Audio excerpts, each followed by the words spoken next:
chapter 10, యోహాను సువార్త 10వ అధ్యాయము want to read from verses 27 to 30.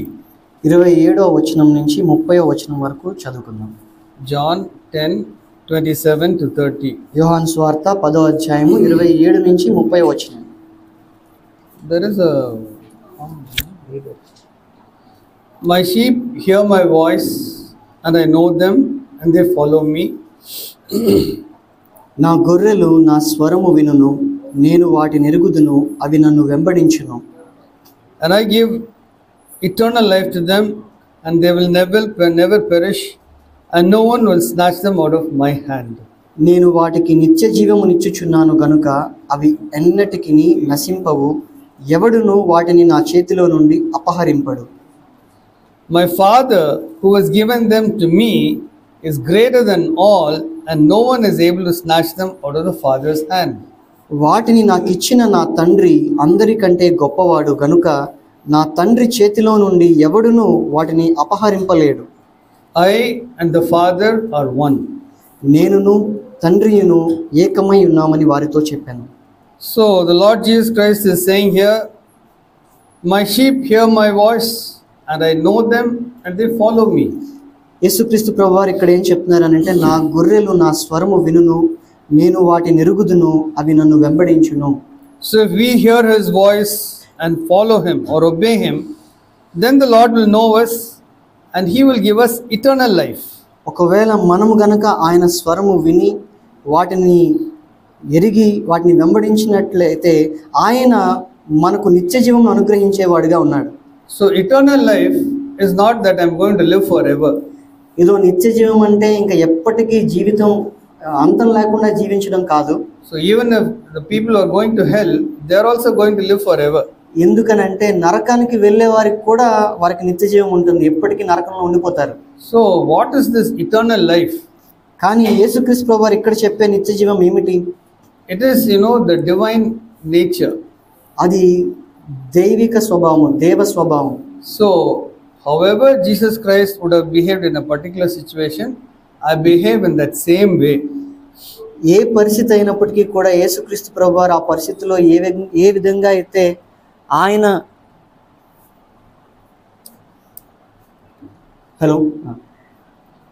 ఏ విధంగా అయితే ప్రతిస్పందించేవారో, ఆయన ఏ విధంగా అయితే ప్రవర్తించేవారో ఆ విధంగా నేను ప్రవర్తించడం.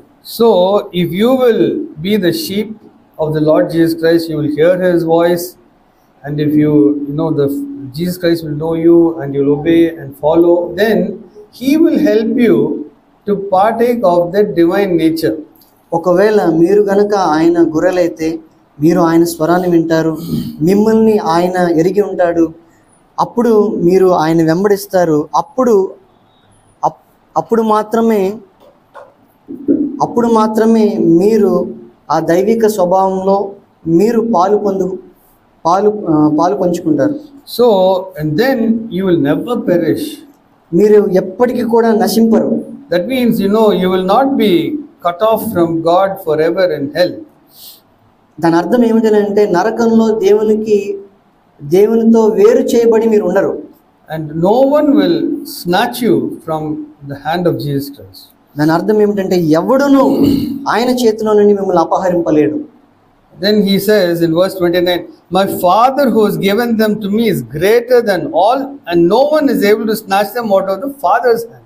29వ వచనంలో ఏం చెప్తున్నారనంటే, వాటిని నాకిచ్చిన నా తండ్రి అందరికంటే గొప్పవాడు గనుక నా తండ్రి చేతిలో నుండి ఎవడునూ వాటిని అపహరింపలేడు. So what he is saying is that no one can snatch them out of my hand, and no one can snatch them out of the Father's hand. ఇక్కడ ఏం చెప్తున్నారంటే, ప్రభు నా చేతిలో ఎవరు కూడా వారిని అపహరింపలేరు, తండ్రి చేతిలో వారిని ఎవరు కూడా అపహరింపలేరు. So you may have a doubt. What is it that he says, I will not be snatched out of his hand, and then I will not be snatched out of the Father's hand?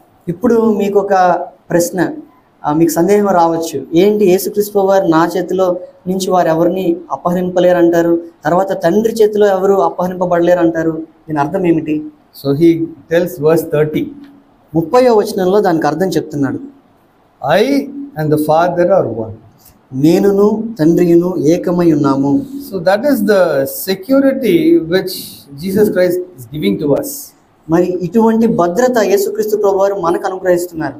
If you are really my sheep, you will hear my voice, I will know you, and you will follow me. I will give you eternal life. You will never perish.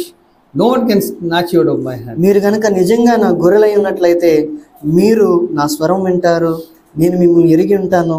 అప్పుడు మీరు నిత్య జీవం, నన్ను వెంబడిస్తారు, మీరు నిత్య జీవము, మీరు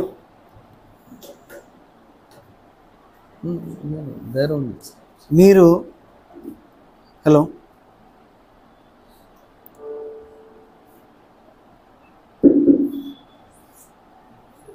okay, మీరు నిత్య జీవమును పొందుకుంటారు, మీరు నశింపరు, నా చేతుల నుండి మిమ్మల్ని ఎవరు కూడా అపహరింపలేరు అని ప్రభు మనకి చెప్తున్నారు. So essential thing is you must be his sheep, hear his voice and follow him. కనుక ఇక్కడ ప్రాముఖ్యమైన విషయం ఏంటంటే మనం ఆయన గొర్రెలుగా ఉండాలి, ఆయన స్వరాన్ని మనం వినాలి, ఆయన మనం వెంబడించాలి. But if we are enticed by the world, కానీ ఒకవేళ మనం ఈ లోకము ద్వారా ఆకర్షించబడినట్లయితే, all the attractions of the world, they are drawing us to that. ఈ లోక ఆకర్షణలన్నీ కూడా మనల్ని లాగుతున్నట్లయితే, and there will be false teachers who will say you can enjoy this world even if you commit a sin, Jesus Christ will forgive you. అయితే అబద్ధ బోధకులు ఉంటారు, వాళ్ళు ఏం చెప్తారనంటే పర్వాలేదు, మీరు పాపం చేసినా మీరు మారు మనసు పొందితే మరలా దేవుడు మిమ్మల్ని అంగీకరిస్తాడు అని మిమ్మల్ని తప్పుడు దారికి నడిపిస్తారు. So wrongly they will tell that you keep on sinning, you keep on asking Jesus to forgive you, still he will take you to heaven. వాళ్ళు ఈ విధంగా తప్పుడు బోధ చేస్తారు. ఏంటంటే మీరు పాపం చేస్తూనే ఉండండి, మీరు క్షమాపణలు అడుగుతూనే ఉండండి, దేవుడు మిమ్మల్ని చేర్చుకుంటాడని చెప్తారు. So then we can easily walk out of the hands of Jesus Christ and out of the hands of Father.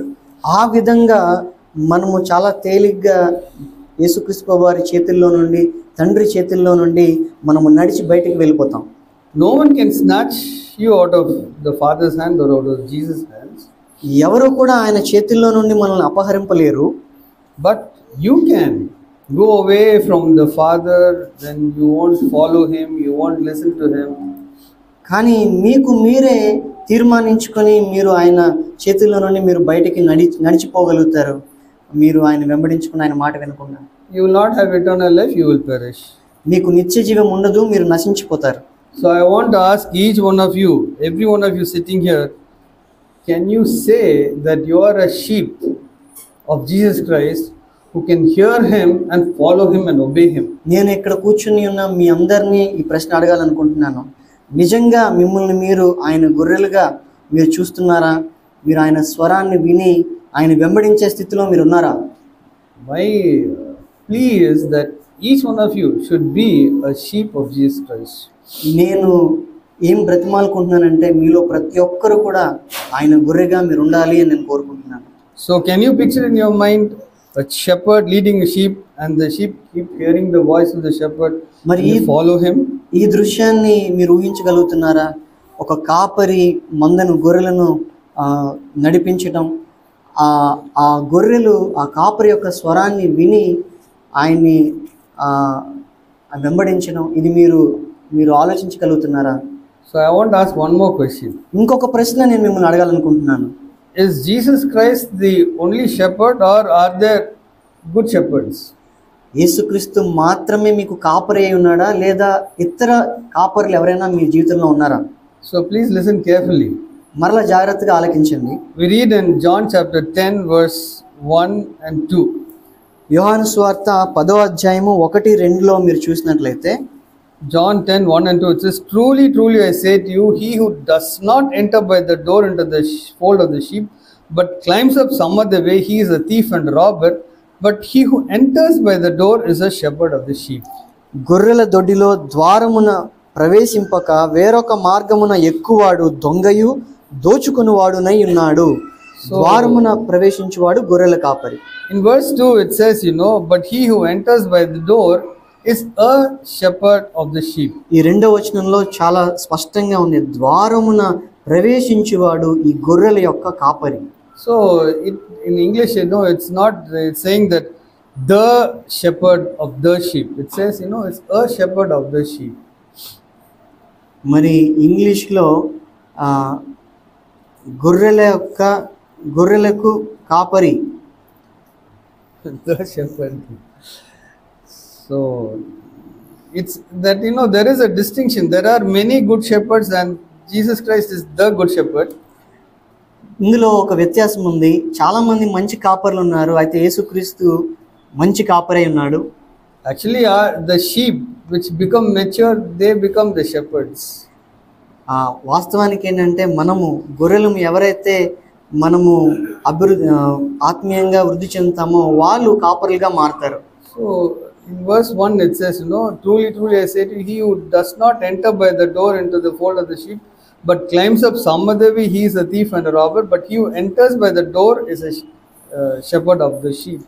మనం 10:1-2 చూసినట్లయితే, గొర్రెల దొడ్డిలో ద్వారమున ప్రవేశింపక వేరొక మార్గమున ఎక్కువాడు దొంగయు దోచుకొనువాడునై ఉన్నాడు, ద్వారమున ప్రవేశించువాడు గొర్రెల కాపరి. So now picture in your mind, there is a sheep fold. ఇప్పుడు మీ యొక్క మనస్సులో మీరు ఊహించుకోండి, ఇక్కడ ఒక గొర్రెల మంద ఉంది. So I am imagining, the sheep is there and there is some big compound around that. Maybe there is no roof.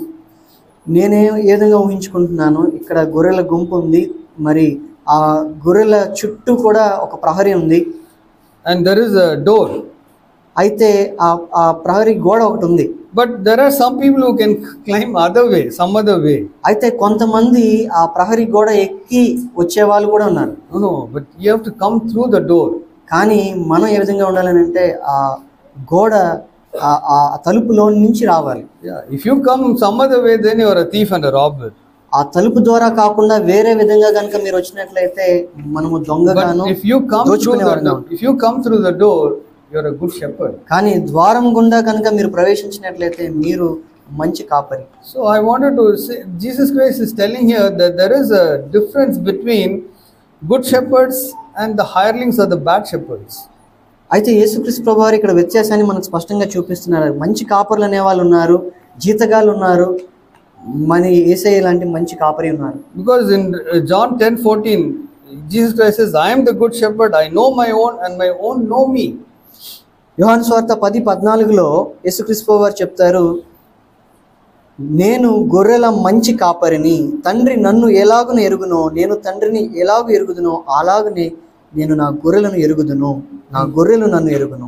And verse 11 he says, I am the good shepherd lays down his life for the sheep. 11వ వచనంలో కూడా మరొకసారి చెప్తారు, నేను గొర్రెలకు మంచి కాపరిని, మంచి కాపరి గొర్రెల కొరకు తన ప్రాణము పెట్టును.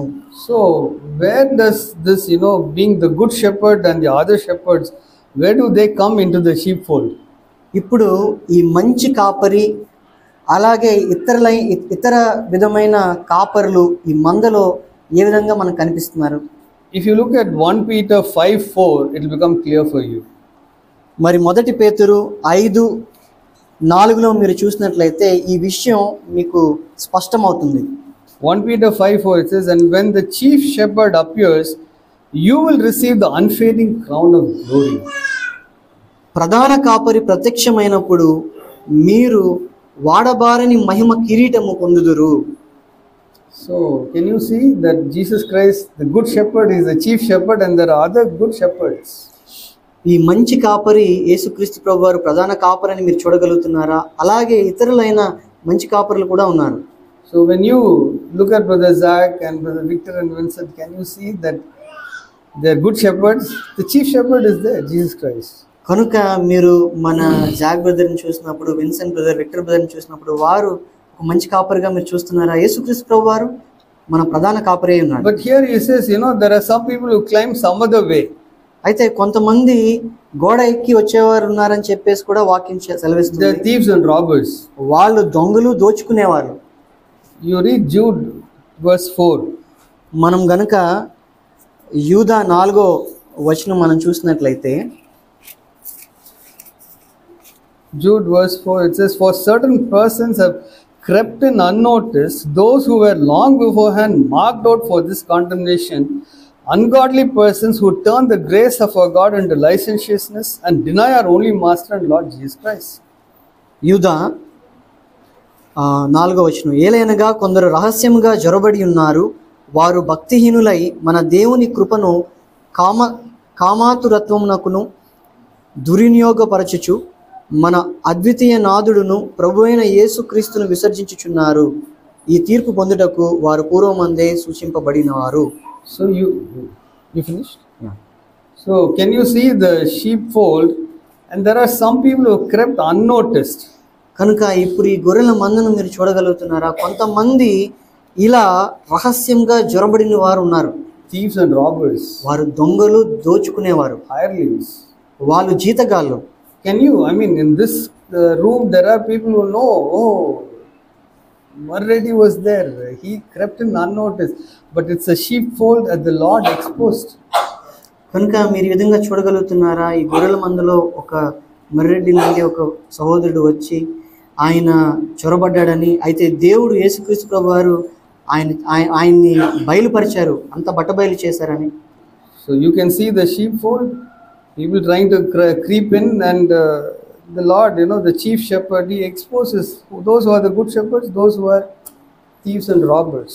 కనుక మీరు ఈ విధంగా చూడగలుగుతున్నారా? గొర్రెల మంద ఒకటి ఉంది, ఎవరైతే జొరబడి ఉన్నారో యేసుక్రీస్తు ప్రధాని కాపరిగా ఉండి ఇటువంటి జీతగాల్ని కనిపెట్టి వారిని బయటికి త్రోసివేసి మంచి కాపరిని మనకి ఇచ్చేవాడిగా ఉన్నాడు. John chapter 10 verse 3.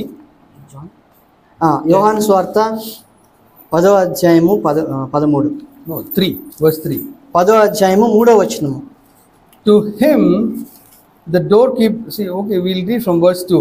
But he who enters by the door is a shepherd of the sheep. To him the doorkeeper opens, and the sheep hear his voice, and he calls his own sheep by name and leads them out. యోహాను సువార్త 10:2 నుంచి చదువుతున్నాను. ద్వారమున ప్రవేశించువాడు గొర్రెల కాపరి, అతనికి ద్వార పాలకుడు తలుపు తీయును, గొర్రెలు అతని స్వరము వినును, అతడు తన సొంత గొర్రెలను పేరు పెట్టు పిలిచి వాటిని వెలుపలికి నడిపించును. So this is how a person who is entering by the door is a shepherd of the sheep. ఈ విధంగా మనం కనిపెట్టవచ్చు, ఎవరైతే ద్వారం గుండా ప్రవేశిస్తారో వాళ్ళు ఆ గొర్రెల యొక్క కాపరై ఉన్నాడు. There is a doorkeeper, he opens the door. అక్కడ ద్వార పాలకుడు ఒకడు ఉన్నాడు, ఆయన తలుపు తీసేవాడిగా ఉన్నాడు. We can now take it like Jesus Christ is the doorkeeper, he opens the door. మనం ఈ విధంగా చూడొచ్చు, యేసుక్రీస్తు ప్రభువారు ఇక్కడ ద్వార పాలకుడుగా ఉన్నారు, ఆయన తలుపు తీసేవాడిగా ఉన్నాడు. And the shepherd comes in. కాపరి అనేవాడు ఆ ద్వారం గుండా వస్తున్నాడు. And the sheep hear his voice, he calls his own sheep by name and leads them out. అప్పుడు ఈ కాపరి గొర్రెల్ని పిలిచినప్పుడు ఆ గొర్రెలు తన స్వరాన్ని విని ఆయన వెంబడిస్తాయి. When he puts forth all his own, he goes ahead of them, and the sheep follow him because they know his voice. మరియు అతడు తన సొంత గొర్రెలన్నిటినీ వెలుపలికి నడిపించినప్పుడెల్లా వాటికి ముందుగా నడుచును, గొర్రెలు అతని స్వరం ఎరుగును గనుక అవి అతనిని వెంబడించును. So here it says, verse 5, a stranger they simply will not follow but will flee from him because they do not know the voice of strangers. 5వ వచనంలో మనం చూసినట్లయితే, అన్యుల స్వరము అవి ఎరుగవు గనుక అన్యుని ఎంత మాత్రమును వెంబడింపక వాని యొద్ద నుండి పారిపోవునని మీతో నిశ్చయముగా చెప్పుచున్నానని వారితో నేను. So this is the thief and the robber, they will know that this is the robber and thief, they won't follow him. అయితే ఆ గొర్రెలకు చాలా స్పష్టంగా తెలుసు, వీడు దొంగ, దోచుకునేవాడు అని. అన్యుల స్వరాన్ని ఆ గొర్రెలు కనిపెట్టి వారిని వెంబడింపవు. Verse 12. 12వ వచనము. He who is a hired hand and not a shepherd, who is not the owner of the sheep, sees the wolf coming, leaves the sheep and flees, and who snatches them and scatters them. He flees because he is a hired hand and is not concerned about the sheep. 12వ వచనము. జీతగాడు గొర్రెల కాపరి కాడు కనుక గొర్రెలు తనవి కానందున తోడేలు వచ్చిట చూచి గొర్రెలను విడిచిపెట్టి పారిపోవును, తోడేలు ఆ గొర్రెలను పట్టి చెరబట్టును. జీతగాడే గనుక గొర్రెలను గూర్చి లక్ష్యము చేయక పారిపోవును. So this is about the thieves and the robbers and the hirelings. ఇది దేని గురించనంటే, ఎవరైతే దొంగలుగా చొరబడేవారుగా దోచుకునేవారుగా జీతగాలుగా ఉన్నారో వారి గురించిన మాటలు ఇవి. So we have to be very careful as sheep. We have to be sure that we are not following thieves and robbers and hirelings. కనుక గొర్రెలుగా మనం చాలా మెలకువగా ఉండాలి. ఎవరు దొంగ, దోచుకునేవాడో, జీతగాడో అనేది తెలుసుకొని ఎవరిని వెంబడించాలో ఎవరిని వెంబడించకూడదు అనే విషయంలో చాలా స్పష్టత కలిగి ఉండాలి. You can now picture in your mind ఇప్పుడు మీ మనసులో ఈ విధంగా ఊహించుకోవచ్చు, the sheepfold, గొర్రెల మంద ఒకటి ఉంది, there is a church, అది సంఘమై ఉంది, and the doorkeeper, ద్వారపాలకుడు అనేవాడు ఒకడు ఉన్నాడు, the shepherd, సంఘ కాపరి ఉన్నాడు, the shepherds, సంఘ కాపరులు ఉన్నారు, and the chief shepherd, మరి ప్రధాన కాపరి ఉన్నాడు, the sheep, గొర్రెలు ఉన్నాయి. the pasture, అయితే అక్క పచ్చటి పచ్చిక బయలు ఉన్నాయి, the thieves, robbers, and the hirelings. అక్కడే దొంగలు, దోచుకునే వాళ్ళు, జీతగాళ్ళు కూడా ఉన్నారు. So now we'll read John chapter 10 verse 7 onwards. ఇప్పుడు మనం యోహాను సువార్త 10వ అధ్యాయం 7 నుంచి మనం చదువుదాం. John chapter 10 verse 7 onwards says, so Jesus said to them again, truly, truly I say to you, I am the door of the sheep. కాబట్టి యేసు మరల వారితో ఇట్లా, నేను గొర్రెలు పోవు ద్వారమును నేనే, నాకు ముందు వచ్చిన వారందరూ దొంగలను దోచుకొని వారునై ఉన్నారు, గొర్రెలు వారి స్వరము వినలేదు. All who came before me are thieves and robbers, but the sheep did not hear them. I am the door. If anyone enters through me, he will be saved and will go in and out and find pasture. నాకు ముందు వచ్చిన వారందరూ దొంగలను దోచుకొని వారునై ఉన్నారు, గొర్రెలు వారి స్వరము వినలేదు. నేనే ద్వారమును, నా ద్వారా ఎవడైనా లోపల ప్రవేశించిన ఎడల వాడు రక్షింపబడిన వాడై లోపలికి పోవచ్చు, బయటికి వచ్చుచు మేత మేయుచు నుండును. The thief comes only to steal and kill and destroy. I came that they may have life and have it abundantly. దొంగ దొంగతనమును, హత్యను, నాశనము చేయుటకు వచ్చును గాని మరి దేనికిని రాడు. I am the good shepherd. The good shepherd lays down his life for the sheep. Verse 11. గొర్రెలకు జీవము కలుగుటకును అది సమృద్ధంగా కలుగుటకును నేను వచ్చితినని మీతో నిశ్చయంగా చెప్పుచున్నాను. నేను గొర్రెలకు మంచి కాపరిని, మంచి కాపరి గొర్రెల కొరకు తన ప్రాణమును పెట్టును. So you read 7 verse 7 once again. So Jesus said to them again, truly, truly I say to you, I am the door of the sheep. మరలా 7వ వచనం మీరు మరలా చదివినట్లయితే, కాబట్టి యేసు మరలా వారితో ఇట్లా, నేను గొర్రెలు పోవు ద్వారమును నేనే, నాకు ముందు వచ్చిన వారందరూ దొంగలను దోచుకుని వారినై ఉన్నారు, గొర్రెలు వారి స్వరము వినలేదు. So notice carefully, Jesus Christ is saying here, I am the door of the sheep. He doesn't say I am the door of the sheepfold. చాలా జాగ్రత్తగా గమనించినట్లయితే ఇక్కడ గొర్రెలు పోవు ద్వారమును నేనే అని చెప్పి యేసుక్రీస్తు ప్రభువు వారు చెప్తున్నారు. అయితే ఆ గొర్రెల మంద యొక్క ద్వారం నేనని చెప్పలేదు. So why does he say that I am the door of the sheep? ఎందుకు గొర్రెలు పోవు ద్వారము నేనే అని యేసుక్రీస్తు ప్రభువు వారు చెప్పారు? Verse 9. 9వ వచనము, I am the door. If anyone enters through me, he will be saved and will go in and out find pasture. 9వ వచనంలో, నేనే ద్వారమును, నా ద్వారా ఎవడైనా లోపల ప్రవేశించిన ఎడల వాడు రక్షింపబడిన వాడై లోపలికి పోవచ్చు, బయటికి వచ్చుచు మేత మేయుచుండును. So here you see the word, if anyone enters through me, he will be saved. కనుక ఎవరైనా నా ద్వారా లోపల ప్రవేశించిన ఎడల వాడు రక్షింపబడతాడు అని చెప్పి ఇక్కడ రాయబడి ఉంది. So what Jesus Christ is saying is that I am the way for your salvation. ఇక్కడ యేసుక్రీస్తు ప్రభువు వారు దీని ద్వారా ఏం చెప్పవచ్చారనంటే, నేనే నీ రక్షణకు ఒక మార్గము, I am the door. నేనే ఒక ద్వారం అయి ఉన్నాను. Every sheep has to go through that door. ప్రతి గొర్రె కూడా ఆ ద్వారం గుండానే ప్రవేశించాలి. Every sheep has to have this experience of salvation. ప్రతి గొర్రెకు ఈ రక్షణ అనుభవం అనేది ఖచ్చితంగా కలిగి ఉండాలి. Every sheep has the experience of being genuinely born again. ప్రతి గొర్రె కూడా నిజమైన రక్షణ అనుభవము, తిరిగి జన్మించిన అనుభవము పొంది ఉండాలి. If you are born in a Christian family, you are not a Christian. ఏదో మీరు క్రైస్తవ కుటుంబంలో పుట్టడం ద్వారా మీరు క్రైస్తవులు కాలేరు. Only if you are born again in God's sight, you are a Christian. కేవలం దేవుని దృష్టిలో మీరు నిజంగా తిరిగి జన్మించినట్లయితేనే మీరు క్రైస్తవులు అవుతారు.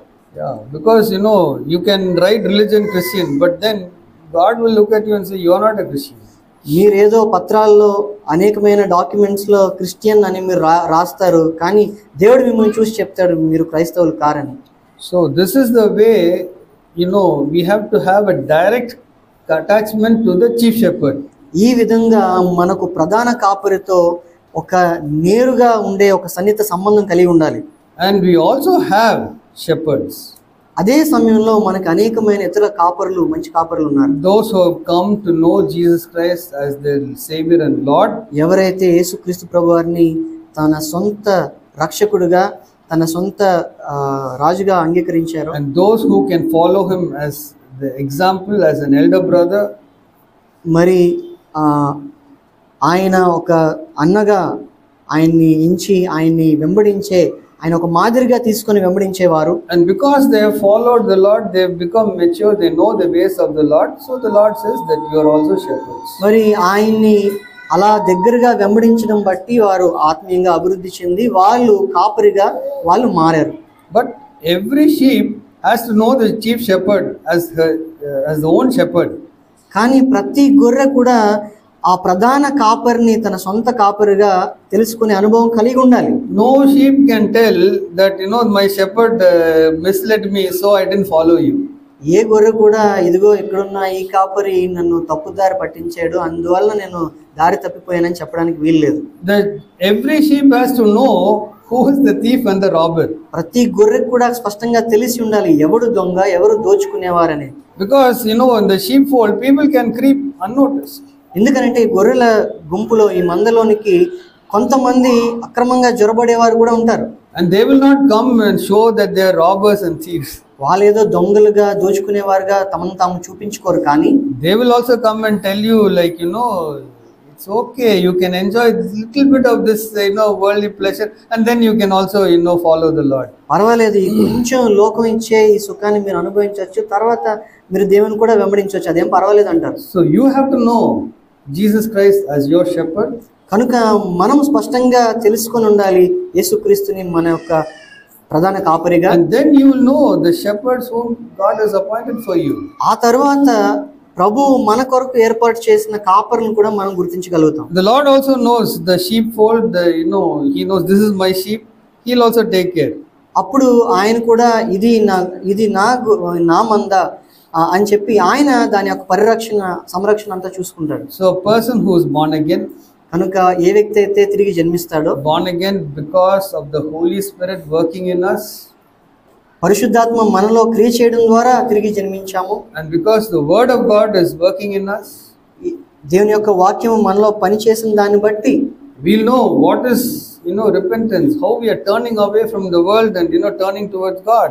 ఏ విధంగా ఈ లోకము నుండి పూర్తిగా దేవుని తట్టుకు తిరిగేది మనం చూడగలుగుతాం. So the moment you are born again, you will have the Holy Spirit to tell you not to get deceived. మనం రక్షించబడిన వెంటనే పరిశుద్ధాత్మ దేవుడు మనకు చెప్తాడు ఏంటంటే మీరు మోసపోవద్దు అనే మాట ఆయన చెప్తాడు. So read 1 John chapter 2. మరి 1 యోహాను 2వ వచనం మీరు చూసినట్లయితే verse 26 and 27. 1 యోహాను 2వ అధ్యాయము 26, 27. 1 John 2:26 and 27, it says, "These things I have written to you concerning those who are trying to deceive you." మిమ్మును మోసపరచు వారిని బట్టి ఈ సంగతులు మీకు వ్రాసి ఉన్నాను. So John is saying, I am writing these things so that you won't get deceived by those who are trying to deceive you. యోహాను ఇక్కడ ఎందుకు రాస్తున్నాడంటే మీరు మోసపోకూడదు అని ఈ సంగతులు నేను మీకు రాస్తున్నాను అని చెప్తున్నాడు ఇక్కడ. Verse 27. 27వ వచనం. As for you, the anointing which you received from him abides in you, and you have no need for anyone to teach you, but as his anointing teaches you about all things, and is true and is not a lie, and just as it has taught you, abide in him. 27వ వచనము. అయితే ఆయన వలన మీరు పొందిన అభిషేకము మీలో నిలుచుచున్నది గనుక ఎవడునూ మీకు బోధింప నక్కరలేదు. ఆయన ఇచ్చిన అభిషేకము సత్యమే గాని అబద్ధము కాదు.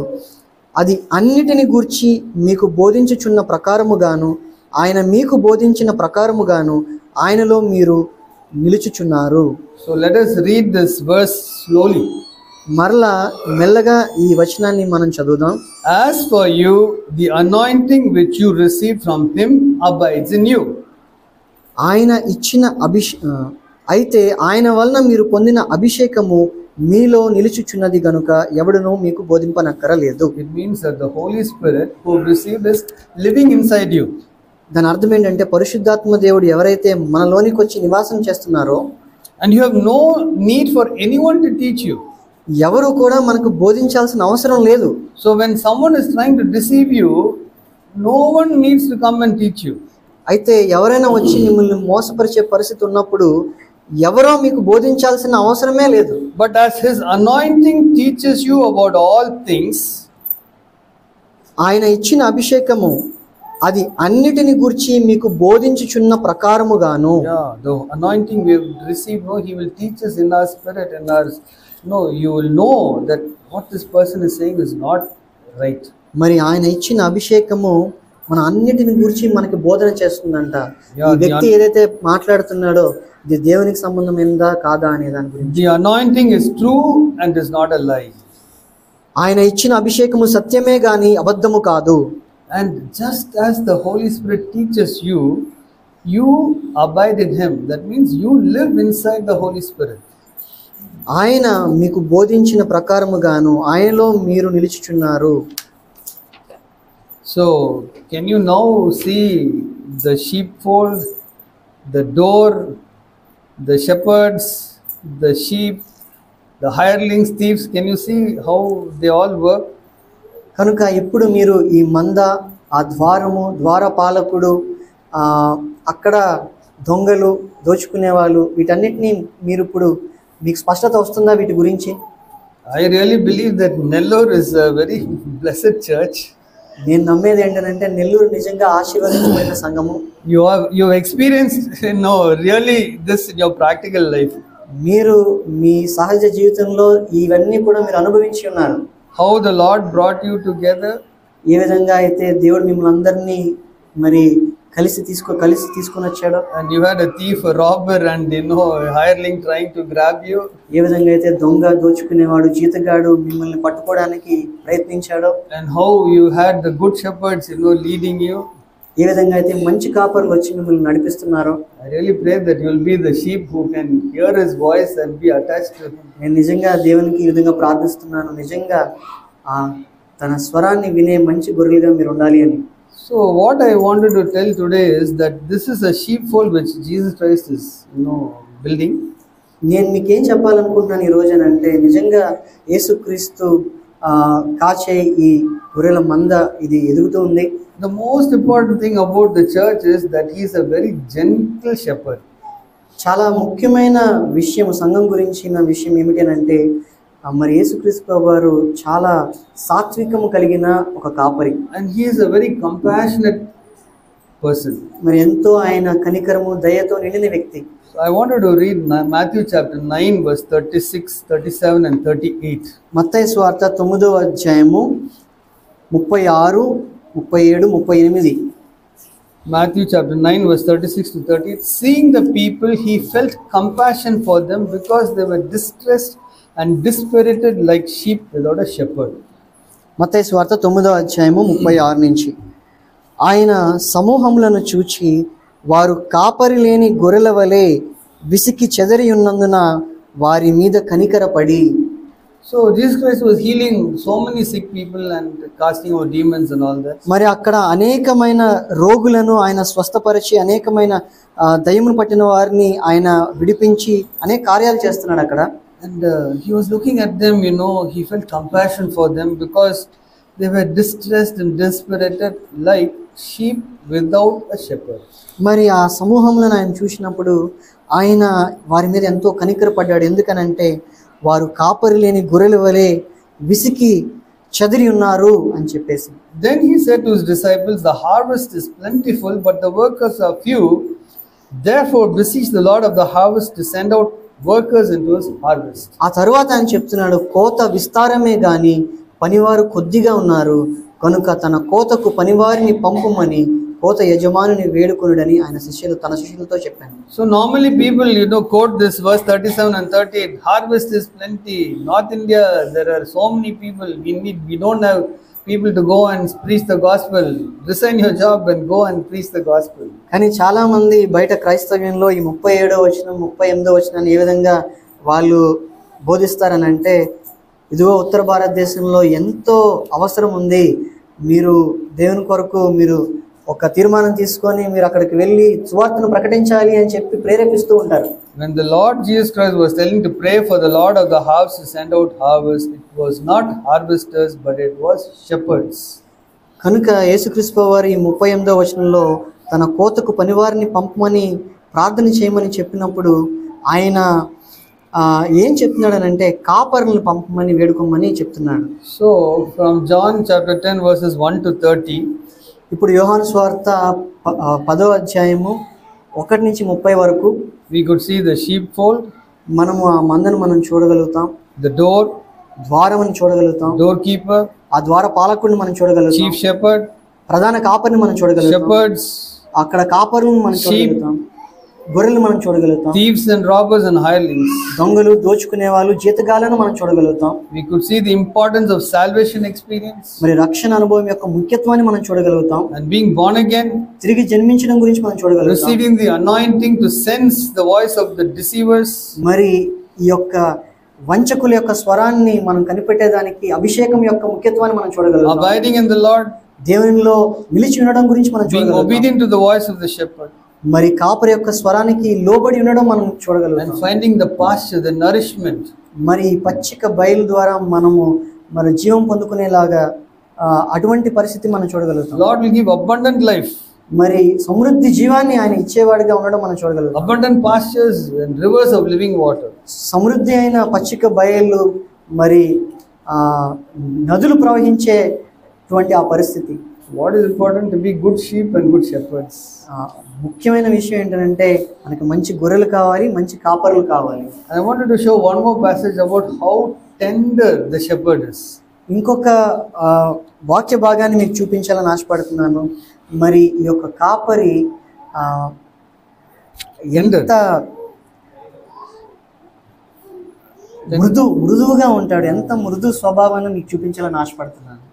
Isaiah chapter 40, యెషయా గ్రంథము 40వ అధ్యాయము, Isaiah chapter 40 verses 9 to 11. 9వ వచనం నుంచి 11వ వచనం వరకు. Get yourself up on a high mountain, O Zion, bearer of good news. Lift up your voice mightily, O Jerusalem, bearer of good news. Lift it up, do not fear. Say to the cities of Judah, here is your God. సియోను సువార్త ప్రకటించుచున్నదానా, ఉన్నత పర్వతము ఎక్కుము. యెరూషలేము సువార్త ప్రకటించుచున్నదానా, బలముగా ప్రకటించుము. భయపడక ప్రకటింపుమని, ఇదిగో మీ దేవుడు అని యూదా పట్టణములకు ప్రకటింపుము. ఇదిగో తన బాహువే తన పక్షమున ఏలుచుండగా, ప్రభువుకు యెహోవా తానే శక్తి సంపన్నుడై వచ్చును. ఆయన ఇచ్చు బహుమానము ఆయన యొద్దనున్నది. Verse 9 only. So let's read verse 9 again. Get yourself up on a high mountain, O Zion, bearer of good news. Lift up your voice mightily, O Jerusalem, bearer of good news. Lift it up, do not fear. Say to the cities of Judah, here is your God. సియోను సువార్త ప్రకటించుచున్నదానా, ఉన్నత పర్వతము ఎక్కుము. యెరూషలేము సువార్త ప్రకటించుచున్నదానా, బలముగా ప్రకటింపుము. భయపడక ప్రకటింపుమని, ఇదిగో మీ దేవుడు అని యూదా పట్టణములకు ప్రకటింపుము. Can you see twice it says bearer of good news? ఇక్కడ 2 సార్లు సువార్త ప్రకటించుచున్నదానా అనే ఒక భాగాన్ని మీరు చూడగలుగుతున్నారా? Zion, bearer of good news. Jerusalem, bearer of good news. సియోను సువార్త ప్రకటించుచున్నదానా, యెరూషలేము సువార్త ప్రకటించుచున్నదానా. Both refer to the church which the Lord is building. రెండు కూడా దేన్ని సూచిస్తున్నాయంటే యేసుక్రీస్తు ప్రభువారు కట్టే ఆ సంఘాన్ని సూచిస్తున్నాయి. The church is the bearer of the good news, the gospel. ఈ సంఘమే దేవుని యొక్క సువార్తను పట్టుకునేదిగా, ప్రకటించేదిగా ఉంది. The church is to say to all the church members, here is your God. సంఘము ఏ విధంగా చెప్పాలనంటే, ఇదిగో నీ దేవుడు ఇక్కడ ఉన్నాడని చెప్పే విధంగా ఉండాలి. So what does God look like? మరి దేవుడు ఏ విధంగా కనిపిస్తాడు, ఏ విధంగా ఉంటాడు? Verse 10. 10వ వచనం. Behold, the Lord God will come with might, with his arm ruling for him. Behold, his reward is with him and his recompense before him. ఇదిగో తన బాహువే తన పక్షమున ఏలుచుండగా, ప్రభువుకు యెహోవా తానే శక్తి సంపన్నుడై వచ్చును. ఆయన ఇచ్చు బహుమానము ఆయన యొద్దనున్నది. ఆయన చేయు ప్రతికారము ఆయనకు ముందుగా నడుచుచున్నది. So Lord God is almighty. It's the kingdom of God. Church is the kingdom of God. It comes with all power onto the kingdom of God. Has got the power of God on this earth. మరి ఆయన శక్తి సంపన్నుడు. మరి ఆయన రాజ్యము, ఆయన సంఘం అంటే ఆయన రాజ్యము, అక్కడ ఆయన ఏలుబడి చేస్తున్నాడు. అక్కడ the kingdom of God is the church, is got the power of God on this earth. మరి దేవుని సంఘం అనేది దేవుని యొక్క రాజ్యము. మరి ఆ సంఘానికి ఈ యొక్క లోకంలో ఒక శక్తి ఉంది. So Jesus Christ is ruling as king in the church. మరి యేసుక్రీస్తు ప్రభువారు ఆ సంఘంలో ఏలుబడి చేస్తూ ఉన్నారు. So that is what it says. Behold, the Lord God will come with might, with his arm ruling for him. మరి దాని గురించి ఇక్కడ ఇదిగో తన బాహునే తన పక్షముగా ఏలుచుండు దేవుడు ఆయన వస్తున్నాడని చెప్పేసి, శక్తి సంపన్నుడై వస్తున్నాడని చెప్పేసి మనం చదువుతాం. So how does this ruler look like? మరి ఈ ఏలుబడి చేసే ఆయన ఏ విధంగా, ఎటువంటి వాడు? Verse 11. 11వ వచనం. Like a shepherd, he will tend his flock. In his arms he will gather the lambs and carry them in his bosom. He will gently lead the nursing ewes. 11వ వచనంలో, గొర్రెల కాపరి వలె ఆయన తన మందను మేపును, తన బాహువుతో గొర్రె పిల్లలను కూర్చి రొమ్మున ఆనించుకొని మోయును, పాలిచ్చు వాటిని ఆయన మెల్లగా నడిపించును. So picture in your mind Jesus Christ, the shepherd. కనుక మీ మనసుల్లో మీరు ఊహించుకోండి, యేసుక్రీస్తు ప్రభువారు కాపరిగా ఉన్నారు. Or the mature shepherds whom the Lord has raised up in our midst. మరి సంఘంలో ఎవరైతే మరి అనుభవం కలిగిన వారిని కాపరులుగా దేవుడు మన మధ్య లేవనెత్తి ఉన్నాడో, he will tend his flock. ఆయన తన గొర్రెలను ఆయన మేపేవాడిగా ఉన్నాడు. In his arm he will gather the lambs. ఆ గొర్రె పిల్లలను కూర్చి రొమ్మున ఆనించుకొని మోసేవాడిగా ఉన్నాడు. And he will carry them in his bosom. ఆయన రొమ్మున వాటిని ఆనించుకొని మోసేవాడిగా ఉన్నాడు. Can you just picture the Lord taking the small children and carrying them in his bosom? మీరు ఈ విధంగా ఊహించుకోగలుగుతున్నారా? ప్రభువు ఇక్కడున్న చిన్న పిల్లల్ని తన చేతిలో తీసుకొని, తన బాహువులో తీసుకొని, తన రొమ్మున ఆనించుకొని మోయడం మీరు ఊహించగలుగుతారా? And the nursing ewes, he looks at them, he leads them very gently. పాలిచ్చు వాటిని ఆయన మెల్లగా నడిపించేవాడిగా ఉన్నాడు. So this is how Jesus Christ wants to lead his sheep. ఈ విధంగా తన గొర్రెలను ఆయన నడిపించాలని ఆయన ఆశపడుతున్నాడు యేసుక్రీస్తు. And he appoints shepherds like that. మరి ఆ విధంగా చేయడానికి ఆయన కాపరులను కూడా ఏర్పరిచేవాడిగా ఉన్నాడు. You see John chapter 21. యోహాను సువార్త 21వ అధ్యాయం మీరు చూసినట్లయితే verse 15 onwards, like how Jesus Christ is appointing Peter as a shepherd. 21:15 వచనంలో ఏ విధంగా యేసుక్రీస్తు ప్రభువారు పేతురుని కాపరిగా అక్కడ నియమిస్తున్నాడు అనేది మనం చూడగలుగుతాం. So when they had finished breakfast, verse 15, Jesus said to Simon Peter, Simon, son of John, do you love me more than these? He said to him, Yes, Lord, you know that I love you. He said to him, Tend my lambs. వారు భోజనము చేసిన తరువాత యేసు సీమోను పేతురును చూచి, యోహాను కుమారుడైన సీమోను, వీరికంటే నీవు నన్ను ఎక్కువగా ప్రేమించుచున్నావా అని అడుగగా, అతడు అవును ప్రభువా, నేను నిన్ను ప్రేమించుచున్నానని నీవే ఎరుగుదు అని ఆయనతో చెప్పాను. యేసు నా గొర్రె పిల్లలను మేపుమని అతనితో చెప్పాను. You love me? Tend my lambs. నన్ను ప్రేమిస్తున్నావా? ఇదిగో నా గొర్రె పిల్లలను నేను మేపాలి. Verse 16. 16వ వచనం. He said to him again a second time, Simon, son of John, do you love me? He said, Yes, Lord, you know that I love you. And he said to him, Shepherd my sheep. మరలా ఆయన యోహాను కుమారుడు అయిన సీమోను, నన్ను ప్రేమించుచున్నావా అని రెండవసారి అతని అడుగగా, అతడు అవును ప్రభువా, నేను నిన్ను ప్రేమించుచున్నానని నీవే ఎరుగుదు అని ఆయనతో చెప్పాను. ఆయన నా గొర్రెలను కాయమని చెప్పాను. Do you love me? Shepherd my sheep. నన్ను ప్రేమిస్తున్నావా? నా గొర్రెలను కాయు. He said to him a third time, Simon, son of John, do you love me? Peter was grieved because he said to him the third time, do you love me? And he said to him, Lord, you know all things. You know that I love you. Jesus said to him, Tend my sheep. మూడవసారి ఆయన యోహాను కుమారుడు అయిన సీమోను, నన్ను ప్రేమించుచున్నావా అని అతని అడిగాను. నన్ను ప్రేమించుచున్నావా అని మూడవసారి తన్ను అడిగినందుకు పేతురు వ్యసనపడి, ప్రభువా, నీవు సమస్తము ఎరిగిన వాడవు, నిన్ను ప్రేమించుచున్నానని నీవే ఎరుగుదు అని ఆయనతో చెప్పెను. యేసు నా గొర్రెలను మేపుము. The important thing is that we should love the Lord with all our heart, with all our soul, strength and mind. మన పూర్ణ హృదయముతో, మన పూర్ణ మనస్సుతో, మన పూర్ణ బలముతో, మన పూర్ణ శక్తితో మనం ఆయన్ని ప్రభువుని ప్రేమించాలనేది చాలా ముఖ్యమైన విషయం. And we can tend the lambs and the sheep and shepherd the sheep. తద్వారా మనం ఆ గొర్రెలను మోసేవారిగా, మేపేవారిగా, కాచేవారిగా మనం ఉండగలుగుతాం. And I believe that Peter was a very good shepherd. నేనేం నమ్ముతానంటే పేతురు నిజంగా చాలా మంచి కాపరిగా ఉన్నాడు. We read that in 1 Peter chapter 5 verse 1. దాని గురించి మనం మొదటి పేతురు verse 1 onwards, 5 verse 1 onwards. 5వ అధ్యాయము 1 నుంచి మనం చదువుతాం. 1 Peter chapter 5 verse 1. Therefore I exhort the elders among you as your fellow elders and witness of the sufferings of Christ and a partaker also of the glory that is to be revealed. తోటి పెద్దను, క్రీస్తు శ్రమలను గూర్చిన సాక్షిని, బయలుపరచబడబోవు మహిమలో పాలివాడునైన నేను మీలోని పెద్దలను హెచ్చరించుచున్నాను. So Peter had seen Jesus Christ hanging on the cross. మరి పేతురు యేసుక్రీస్తు వారు సిలువలో వేలాడడం చూసిన వ్యక్తి. And on the Mount of Transfiguration and after resurrection. ఆ రూపాంతర కొండపైన ఆయన్ని చూసిన వాడై ఉన్నాడు. తర్వాత ఆయన పునరుద్ధారుడైన తర్వాత కూడా పేతురు యేసుక్రీస్తు వారిని చూసిన వాడై ఉన్నాడు. So he was partaker of the glory to be revealed.